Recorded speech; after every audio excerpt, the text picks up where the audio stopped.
കഴിഞ്ഞ ദിവസങ്ങളിൽ ഗവർണർ ആരിഫ് മുഹമ്മദ് ഖാനും സഖാക്കന്മാരും തമ്മിലുണ്ടായ പ്രശ്നങ്ങളിൽ പലതരത്തിലുള്ള അഭിപ്രായങ്ങളാണ് ഉയരുന്നത്. മുഹമ്മദ് ഖാൻ ചെയ്തത് ശരിയാണ് എന്നും അതല്ല എന്നുമൊക്കെയുള്ള പ്രതികരണങ്ങൾ ഇങ്ങനെ കൊഴുക്കുമ്പോൾ ഗവർണറുടെ കോഴിക്കോട്ട് വരവ് വളരെയധികം ശ്രദ്ധേയമാവുകയാണ്. കഴിഞ്ഞ വർഷവും ഇതേ കാലയളവിൽ ഏകദേശം ഡിസംബർ 18-20 ഈ ഒരു തീയതിക്കുള്ളിൽ തന്നെ ഒരു പ്രതികാരം തീർക്കാൻ ഗവർണർ കോഴിക്കോട് എത്തിയിരുന്നു. അതും മുഖ്യനോടുള്ള ഒരു പ്രതിഷേധ പ്രതികാരമായിരുന്നു. നമുക്കൊക്കെ ഓർമ്മയുണ്ട്, മുഖ്യമന്ത്രിയുടെ ക്രിസ്മസ് വിരുന്നിന് ഗവർണറെ ക്ഷണിക്കാത്തതിന്റെ പ്രതിഷേധമായിരുന്നു കഴിഞ്ഞ ക്രിസ്തുമസ് കാലത്തെ മിഠായി തെരുവിലെ ഗവർണറുടെ ആഘോഷം. കഴിഞ്ഞ ഡിസംബർ 20 കോട്ടൂളി ഹോം ഓഫ് ലവിലെ അന്തേവാസികൾക്കൊപ്പമായിരുന്നു ഗവർണറുടെ ക്രിസ്മസ് ആഘോഷം. അന്ന് അന്തേവാസികൾക്കൊപ്പം പാട്ടുപാടിയും ചുവടുവെച്ചും സമ്മാനങ്ങളൊക്കെ കൈമാറിയാണ് ഗവർണർ മടങ്ങിയത്.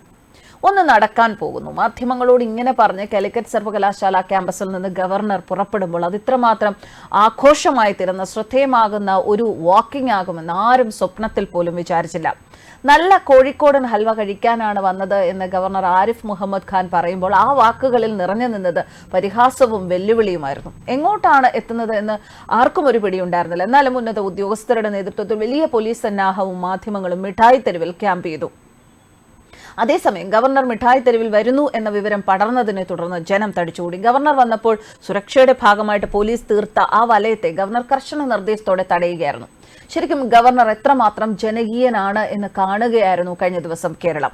എല്ലാവരെയും കാണാനാണ് വന്നതെന്ന്, ആരെയും തടയരുത് എന്നുമുള്ള നിർദ്ദേശം അനുസരിച്ച് തന്നെ പോലീസ് സുരക്ഷയൊരുക്കി. പ്രതിഷേധിക്കാൻ വരുന്നവരുണ്ടെങ്കിൽ വരട്ടെ എന്ന മട്ടിൽ നെഞ്ചുവിരിച്ച് ഗവർണർ ജനങ്ങൾക്കിടയിലൂടെ നടന്നു. വഴിയിൽ നിന്ന് കൈവീശിയവരുണ്ടായിരുന്നു. അവർക്ക് നേരെ തിരിച്ചു കൈവീശി അവരെയൊക്കെ അടുത്തേക്ക് വിളിച്ച് ആലിംഗനം ചെയ്തു. കുഞ്ഞുങ്ങളെ വാരിയെടുത്തു. അടുത്ത് നിന്നവർക്കൊപ്പം സെൽഫി എടുത്തു. ഈ ദൃശ്യങ്ങളെല്ലാം കഴിഞ്ഞ ദിവസം നമ്മൾ കണ്ടതാണ്. ശരിക്കും അവിടെ ഒരു പ്രതിഷേധമാണ് നിറഞ്ഞു നിന്നെങ്കിൽ പോലും ഗവർണർ എത്രത്തോളം ജനകീയനാണ്, പോപ്പുലർ ആണ് എന്നാണ് കഴിഞ്ഞ ദിവസം നമുക്കൊക്കെ മനസ്സിലായത്. പക്ഷേ ഗവർണറുടെ ഈ യാത്രയെ അദ്ദേഹത്തിന്റെ മാനസിക നില തെറ്റി എന്ന രീതിയിൽ ചില സഖാക്കന്മാർ പ്രചരിപ്പിക്കുന്നുണ്ട്. ഒരു ബ്ലഡി കണ്ണൂർ എന്നൊരു പ്രയോഗം അദ്ദേഹം നടത്തിയിരുന്നു. ആ പ്രയോഗത്തിനെതിരെയുള്ള പ്രതിഷേധമായി ഒരു വനിതാ നേതാവ്, പഞ്ചായത്ത് അംഗമോ മറ്റോ ആണ്, ഒരു വനിതാ നേതാവ് ഇങ്ങനെ പറഞ്ഞതായിട്ടാണ് കേൾക്കുന്നത്. അതായത് കുതിരവട്ടത്ത് അദ്ദേഹത്തിന് ഒരു മുറി തുറക്കാൻ നേരമായി എന്നുള്ള മട്ടിലൊരു പ്രതികരണമാണ് നടന്നത്. എന്തൊക്കെ വന്നാലും ശരി, ഗവർണറെ പോലുള്ള ആ ഒരു സ്ഥാനത്തിരിക്കുന്ന ഒരു വ്യക്തിക്ക് അദ്ദേഹത്തെ ആ രീതിയിൽ മോശമാക്കുന്ന വാക്കുകൾ ഉപയോഗിക്കുക, പ്രതികരിക്കുക, ഇതൊക്കെ ഒരിക്കലും നമ്മുടെ സംസ്കാരത്തിന് ചേർന്നതല്ല എന്ന് ഈ ആവേശത്തിന്റെ പുറത്ത് ഇത്തരം വാക്കുകൾ ഉപയോഗിക്കുന്ന നേതാക്കന്മാർ, അത് വനിതകളായാലും പുരുഷന്മാരായാലും, അവർ ശ്രദ്ധിക്കുന്നത് വളരെ നന്നായിരിക്കും. കഴിഞ്ഞ ദിവസം ഷോ വളരെ മോശമായിട്ടാണ് ഗവർണർക്കെതിരെയുള്ള പ്രതികരണം തന്റെ വാക്കുകളിലൂടെ രേഖപ്പെടുത്തിയത്. പക്ഷെ ഇതൊക്കെ നമ്മുടെ സംസ്കാരം പുറം ലോകത്തുള്ള ആൾക്കാർക്ക്, നമ്മുടെ മറ്റ് സംസ്ഥാനങ്ങളിൽ, നമ്മുടെ ഭാരതത്തിൽ തന്നെയുള്ള മറ്റ് സംസ്ഥാനങ്ങളിലുള്ള ജനങ്ങൾക്കിടയിൽ, അതുപോലെ ലോകത്തിന് മുന്നിലൊക്കെ നമ്മുടെ ഇമേജ് പ്രകടമാകുന്ന ചില ദൃശ്യങ്ങളാണ് ഇതെല്ലാം എന്നുകൂടി എല്ലാവരും മനസ്സിലാക്കുക. വികാര തള്ളിച്ചയിൽ വായിൽ തോന്നുന്നതൊക്കെ വിളിച്ചു പറയുക എന്ന് പറയുമ്പോൾ അവിടെ നമ്മുടെ സംസ്കാരമാണ് വെളിപ്പെടുത്തുന്നത്. കോപം ഒന്നിനും ഒരു പരിഹാരമല്ല. എന്തായാലും ഗവർണർ കഴിഞ്ഞ ഒരു ദിവസത്തെ ആ ഒരു യാത്ര കൊണ്ട് വളരെയധികം ജനകീയനാവുകയായിരുന്നു എന്ന് തന്നെയാണ് ഏറ്റവും കൂടുതൽ ഉയരുന്ന അഭിപ്രായം. ബാക്കി അദ്ദേഹം ചെയ്തത് ശരിയാണോ, ചെയ്തത് ശരിയല്ലേ എന്നുള്ള രീതിയിലുള്ള വിലയിരുത്തലുകളൊക്കെ അവിടെ നിൽക്കട്ടെ. ആദ്യം മിഠായി തെരുവിൽ അദ്ദേഹം കയറിയ മലബാർ ഹൽവ സ്റ്റോറിൽ നിന്ന് ഗോതമ്പ് ഹൽവയാണ് അദ്ദേഹം തിന്നു തുടങ്ങിയത്.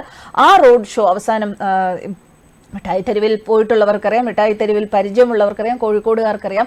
അവസാനം അത് ശങ്കരൻ ബേക്കറിയിലെത്തി അവസാനിക്കുമ്പോൾ അവിടെ ഒരു അപൂർവമായൊരു രാഷ്ട്രീയ നീക്കത്തിന് 40 മിനിറ്റ് നേരം മിഠായി തെരുവ് സാക്ഷ്യം വഹിച്ചു. സർക്കാരുമായുള്ള പോരാട്ടത്തിനിടയിൽ ഒരു ഗവർണർ ജനങ്ങൾക്കിടയിലേക്ക് ഇറങ്ങുന്ന മുന്നനുഭവങ്ങളില്ലാത്ത കാഴ്ചയായി മാറി. ഇനി ഗവർണർ ആരിഫ് മുഹമ്മദ് ഖാനുമായി പരസ്യ ഏറ്റുമുട്ടൽ സർക്കാർ തുടരുമ്പോഴും സർക്കാരിന് മുന്നിൽ ഒരു വെല്ലുവിളിയുണ്ട്. അടുത്ത ജനുവരിയിൽ നടത്തേണ്ട നയപ്രഖ്യാപനം ഇങ്ങനെ ഡെമോക്രസിന്റെ വാള് പോലെ തൂങ്ങിക്കിടക്കുകയാണ് സർക്കാരിന് മുന്നിൽ. കേന്ദ്രത്തിനും ഗവർണർക്കും എതിരായ പരാമർശങ്ങൾ നിറഞ്ഞതായിരിക്കും നയപ്രഖ്യാപനം. ഇത് ഗവർണർ വായിക്കുമോ എന്നതിലാണ് ആശങ്ക തുടരുന്നത്. പാർലമെന്റ് തെരഞ്ഞെടുപ്പ് അടുത്തിരിക്കുകയാണ്. കേന്ദ്രവിരുദ്ധ പരാമർശങ്ങൾ നയപ്രഖ്യാപനത്തിൽ ഉണ്ടാവുമെന്ന് ഉറപ്പാണ്. കേന്ദ്ര സർക്കാരിന്റെ സാമ്പത്തിക അവഗണനയ്ക്കെതിരെ സർക്കാർ സുപ്രീം കോടതിയെ സമീപിച്ചിട്ടുണ്ട്. നിയമസഭ പാസാക്കിയ ബില്ലുകൾ ഒപ്പിട്ടിട്ടില്ല, വിസി നിയമനങ്ങൾ നടത്തിയിട്ടില്ല. ഇതെല്ലാം ഗവർണർക്കെതിരായും ചൂണ്ടിക്കാട്ടിയേക്കാം. പുതുവർഷത്തെ നിയമസഭാ സമ്മേളനം ആരംഭിക്കേണ്ടത് സർക്കാരിന്റെ നയപ്രഖ്യാപനം അവതരിപ്പിച്ചുകൊണ്ടാണ്. ഭരണഘടനാ പ്രകാരം നയപ്രഖ്യാപന പ്രസംഗം നടത്താൻ ഗവർണർക്ക് ബാധ്യതയുണ്ട്. എന്നാൽ ജനുവരി മധ്യത്തോടെ നിയമസഭാ സമ്മേളനം ചേരാനാണ് ആലോചന. നയപ്രഖ്യാപനം അംഗീകരിക്കാതിരിക്കുകയും ഒപ്പിടാൻ ഉപാധി വയ്ക്കുകയും ചെയ്ത മുൻകാല ചരിത്രം ആരിഫ് മുഹമ്മദ് ഖാനുണ്ട്.